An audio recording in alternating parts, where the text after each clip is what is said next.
इस कहानी की शुरुआत में हमें एरॉन नाम के बिंदास लड़के को दिखाया जाता है जिसे हैकिंग करना काफी पसंद होता है। एक दिन ऐसे ही एरॉन एक वीरान से इलाके में हैकिंग करने के लिए जाता है। रास्ते में उसे दो लड़कियां दिखाई देती है। दरअसल वो लड़कियां रास्ता भूल चुकी थी। एरॉन उनके पास जाता है और कहता है कि मैं इस इलाके का चप्पा चप्पा जानता हूँ, चाहो तो मैं आपको आपके मंजिल तक पहुँचा सकता हूँ। लड़कियां इस बात पर राजी हो जाती है और वो तीनों आगे बढ़ने लगते हैं। वो तीनों बहुत देर आगे बढ़ते हैं। बीच रास्ते में एरॉन उनसे कहता है कि आगे का रास्ता काफी मुश्किल और एडवेंचर से भरा हुआ होने वाला है। तीनों दो पहाड़ के बीच से गुजरते हैं। दरअसल यहाँ के रास्ते काफी नैरो यानी कि तंग होते हैं। तभी अचानक से एरॉन वहाँ से नीचे गिर जाता है। लड़कियों की शक्ल पर 12 बज जाते हैं। तभी एरॉन उन्हें आवाज देता है, लड़कियों नीचे आ जाओ, घबराने की जरूरत नहीं क्योंकि यहाँ पर पानी का एक पूल है। दोनों लड़कियां नीचे कूद जाती है और वो तीनों वहाँ बहुत एंजॉय करते हैं और अपने सफर पर आगे बढ़ते हैं। दोनों लड़कियों को अब दूसरे रास्ते से जाना था, इसलिए वो तीनों सेल्फी लेते हैं। वो दोनों लड़कियां एरॉन से कहती है कि कल एक पार्टी है तो तुम चाहो तो आ सकते हो। एरॉन कहता है कि हाँ, वहाँ हम फिर से मिलेंगे।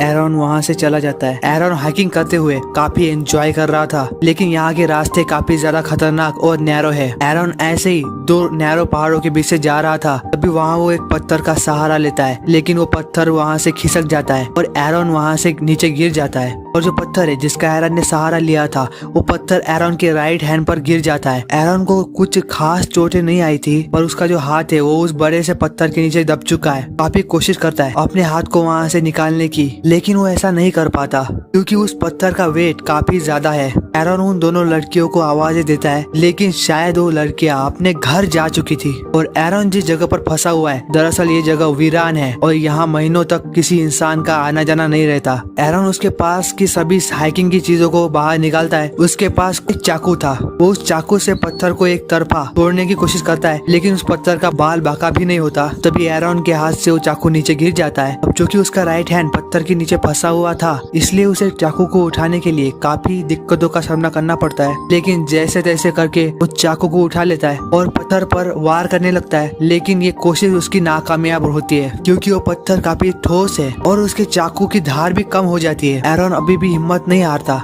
वो अपने हाथ को निकालने के लिए काफी कोशिश करता है। उसे यहाँ फंसे काफी घंटे बीत चुके हैं। एरॉन के पास अभी आधे लीटर से भी कम पानी बचा है। वो जैसे तैसे करके ये रात गुजार देता है। सुबह हो जाती है। एरॉन अपने कैमरा की रिकॉर्डिंग ऑन करता है। उसमें वो कहता है कि मुझे यहाँ फंसे 24 घंटे बीत चुके हैं। मेरे पास पीने का पानी बहुत कम है। मैंने मेरे यहाँ आने की बात किसी से नहीं कही, बल्कि जब मैं यहाँ आने की तैयारी कर रहा था तब मेरे माँ का कॉल भी आया था। काश मैंने अगर उनको यहाँ आने की बात बता दी होती तो शायद मेरी हेल्प के लिए कोई न कोई आ ही जाता। और मैंने उस दुकान वाले को भी नहीं बताया जहाँ से मैंने हाइकिंग का सारा सामान लिया था। अगर मैंने उसे बता दिया होता तो वो पुलिस कंप्लेंट जरूर कर देता। वो जब ये रिकॉर्ड कर रहा था तब उसे लगता है कि ऊपर कोई है। वो बहुत चिल्लाता है, लेकिन थोड़ी देर बाद उसे एहसास हो जाता है कि वहाँ पर कोई नहीं। दरअसल ये उसका वहम था। अब रात हो जाती है और वो रात में रस्सी को उस पत्थर से बांध देता है। रात में वहाँ का टेम्परेचर काफी तेजी से गिरने लगता है। उन दोनों लड़कियों ने उसे पार्टी के लिए इनवाइट किया था, इसलिए वो पार्टी को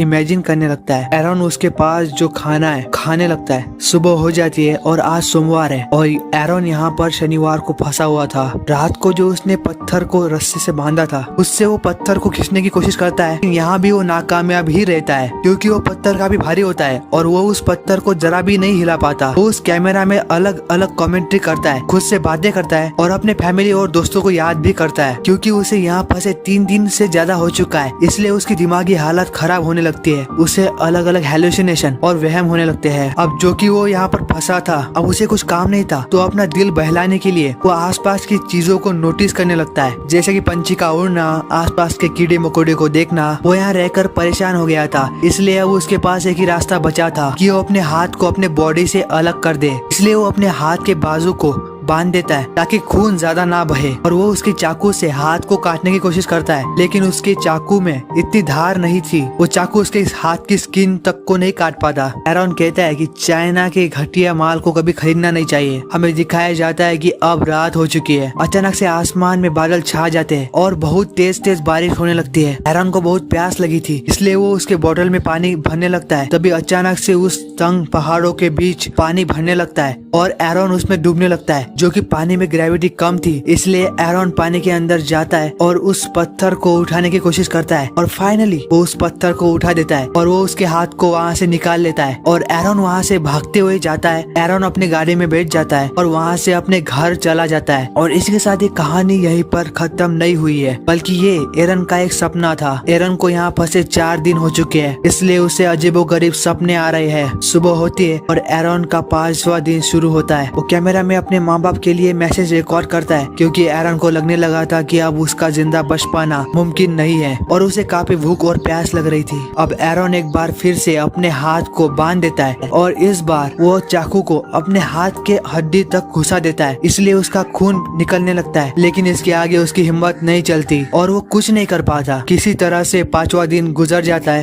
एरन के अंदर बिल्कुल भी ताकत नहीं बची थी, क्योंकि उसने 5 दिन से कुछ नहीं खाया था। अब अगर वो यहाँ से नहीं निकला तो शायद एरन नहीं बच पाएगा। एरन ये सोच रहा था कि शायद वो पत्थर मेरा ही इंतजार कर रहा था। मैं यहाँ पर कब आऊंगा और कब इस पत्थर के नीचे फंसूंगा और मर जाऊंगा। ये माउंटेन भी मेरे ही इंतजार कर रहे थे। शायद मेरी किस्मत में यही मरना लिखा है। मेरी लाइफ यहीं तक थी और ये मेरा फाइनल डेस्टिनेशन है। वो वहाँ पर रेस्ट इन पीस लिखकर अपने नाम के साथ साथ अपनी डेट ऑफ बर्थ और अपने मरने की डेट भी लिख देता है। अब वो पूरी तरह से हिम्मत हार चुका था। उसे लगने लगा था कि उसका अंतिम समय आ चुका है। अगले दिन सुबह आज उसको यहाँ फंसे 6 दिन हो चुके हैं और वो काफी ज्यादा कमजोर हो चुका है। जब उसे थोड़ा होश आता है तभी उसे एक विजन आता है, जिसमें एरन अपने बेटे के साथ खेल रहा है और इस विजन को देख वो काफी ज्यादा इमोशनल हो जाता है और उसके अंदर नेक्स्ट लेवल की ताकत पैदा हो जाती है। और इस बार वो अपने हाथ को उस पत्थर के अपोजिट साइड धकेलने लगता है और वो अपने हाथ के हड्डी को तोड़ देता है। उसे बहुत दर्द हो रहा था। उसने अपने चाकू को धार लगा लिया था। उससे वो अपने हाथ को काटने लगता है और वो उस पत्थर से अपने हाथ को अलग कर लेता है। आज जब एरन को यहाँ फंसे 6 दिन हो गए थे, तब जाके वो उस पत्थर से आजाद हो पाया। वो भी उसे अपने हाथ की कुर्बानी देनी पड़ी थी। वो अपने हाथ को बांध देता है। एरन ने अपने आप को उस पत्थर से तो बचा लिया था, लेकिन अभी भी इस जगह से निकल पाना काफी आसान नहीं है। वो वहाँ से जाने से पहले